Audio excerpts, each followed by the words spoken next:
আসসালামু আলাইকুম ভিউয়ার্স, দেশ এবং দেশের বাইরে যেখান থেকে আমার ভিডিওটি দেখছেন, আশা করি সবাই ভালো আছেন। আজকে রান্না করব আমাদের বরিশালের বিখ্যাত আমড়া দিয়ে, কচুরলতি দিয়ে, নারকেল চিংড়ি দিয়ে একটা ভাজি। এটা এত মজার হয়, যেহেতু এখানে নারকেল থাকে, আবার চিংড়ি, আমড়া সব মিলিয়ে এই খাবারটা অনেক মজার হয়।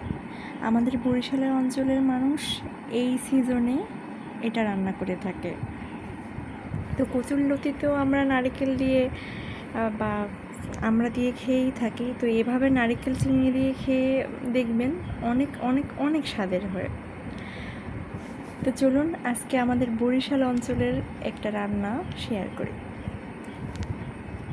আমি প্রথমে একটা প্যান নিয়ে নিয়েছি, তেল দিলাম পরিমাণ মতো, বেশি দিব না, কারণ নারকেল যেহেতু দিব তো নারকেল থেকে তেল বের হবে। আমি কিছুটা পেঁয়াজ আর সামান্য রসুন দিয়ে দিয়েছি, 3-4টার মতো পেঁয়াজ দিয়ে দিয়েছি আমি। এখানে আপনারা বড় চিংড়ি ব্যবহার করতে পারেন, তো বড় চিংড়ি দিলে অনেক আরও বেশি মজা হয়। তো আমার ফ্রিজে ছোট চিংড়ি ছিল, তো আমি ছোট চিংড়িগুলো দিয়ে দিলাম। এখানে অনেক বেশি চিংড়ির ব্যবহার করলে রান্নাটা বেশি মজা হয়। আমি কয়েকটা কাঁচামরিচ দিয়ে দিলাম। এই যে কিছুক্ষণ ভেজে আমি এখানে 1 চামচের মতো লবণ দিয়ে দিলাম। লবণটা পরিমাণ মতো দিয়ে দিবেন, শেষে চেখেও দেওয়া যায়। 1 চামচের মতো হলুদ, 1 টেবিল চামচের মতো গুঁড়ো মরিচ দিয়ে দিলাম। মরিচটা যে যার স্বাদ মতো দিবেন, যেভাবে দিবেন সেভাবেই ভালো লাগবে। আর পুরো রান্নাটা কাঁচামরিচ দিয়েও করতে পারেন, তো আমার কাছে গুঁড়ো মরিচ দিয়ে রান্নাটা ভালো লাগে, এর জন্য আমি গুঁড়ো মরিচ দিয়ে দিলাম।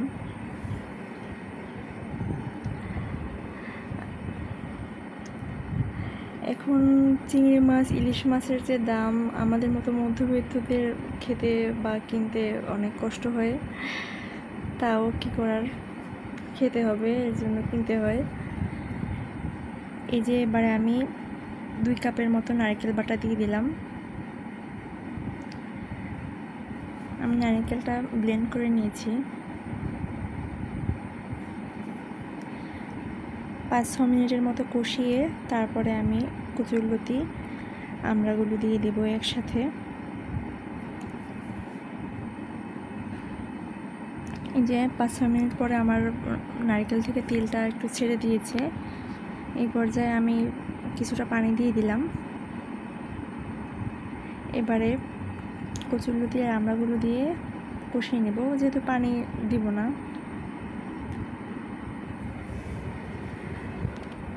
কার কার অঞ্চলে কীভাবে রান্না করেন আমড়া দিয়ে কচুরলতি শেয়ার করবেন, কমেন্টে জানাবেন। আমরা এই দিনই এভাবে রান্না করি, আমাদের অঞ্চলেরটা শেয়ার করলাম।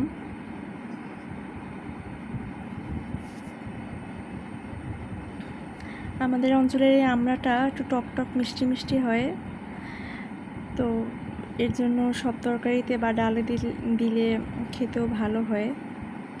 আমি ঢাকা দিয়ে দেব, চুলার আঁচটা মিডিয়ামই থাকবে, হাই বা লো করার দরকার নেই। মাঝে মাঝে একটু নেড়ে চেড়ে দিব, যাতে তলা থেকে লেগে না যায়। যে গত কয়েকদিন থেকে ভিডিও দেওয়া হয় না, কারণ বাসায় 3-3টা বাচ্চা নিয়ে আসলে ভিডিও সেভাবে করা হয় না। মোটামুটি রান্না করে চলে আসা হয়, মানে তাড়াহুড়ো করে, আর ভিডিওতে এত সময় দেওয়া হয় না। প্রথমে ভেবেছিলাম না আমি পারবো প্রতিদিন 1টা বা 2টা ভিডিও দিতে, কিন্তু আমার মানে অনেক কষ্ট হয়ে যাচ্ছে, বাচ্চাদের নিয়ে আর পারা হয় না। এবার নেড়ে চেড়ে আবার আরও কিছুক্ষণের জন্য ঢাকা দিয়ে দেব।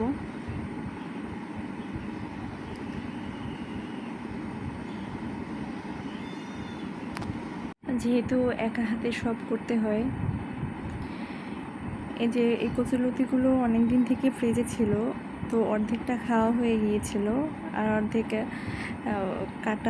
কাটতে পারিনি, এর জন্য রান্না করতে পারিনি। তো বাচ্চাদের বাবা সকালবেলা কেটে লতিগুলো কেটে দিয়ে বের হয়ে গিয়েছিল, এই জন্য ঝটপট করে রান্না করতে আসলাম।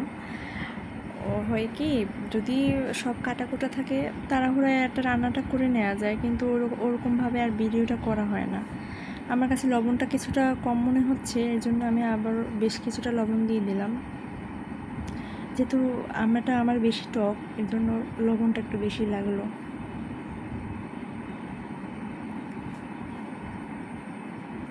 একটু ভাজা ভাজা করব। আপনারা চাইলে এই পর্যায়ে আমার কচুরলতি সবজিটা সব সিদ্ধ হয়ে গিয়েছে, এরকম মাখা মাখা টাইপের চাইলে এভাবে উঠানো যায়, কিন্তু আমরা ভাজাটা বেশি পছন্দ করি। এভাবেও খাওয়া যায়। এই তো হয়ে গিয়েছে। কাঁচামরিচ দিলে হয় কি, এটা কালারটা আরও সুন্দর আসে, একবারে সাদা কালার হয়ে ভালো লাগে। যে এভাবে বাসায় অবশ্যই নারকেল দিয়ে কচুরলতি, আমড়া, চিংড়ি মাছ দিয়ে ট্রাই করবেন, দেখবেন অনায়াসে 1 প্লেট ভাত খেয়ে নিতে পারেন। এটা ইলিশ মাছ দিয়েও করা যায়, তো আমার মতো চিংড়ি মাছ দিয়ে এটা বেশি ভালো লাগে।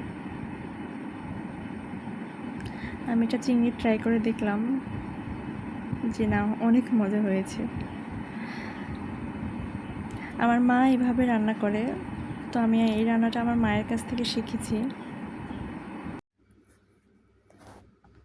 এই তো আর কিছুক্ষণ ভেজে উঠিয়ে নেব। আপনারা বেশি চিংড়ি মাছ দিয়ে রান্না করলে এটা আরও বেশি মজার হবে। তো আমি এখন উঠিয়ে নিচ্ছি। তো আমার ভিডিওটি ভালো লাগলে চ্যানেলটি সাবস্ক্রাইব করুন, লাইক কমেন্ট শেয়ার করুন। ধন্যবাদ।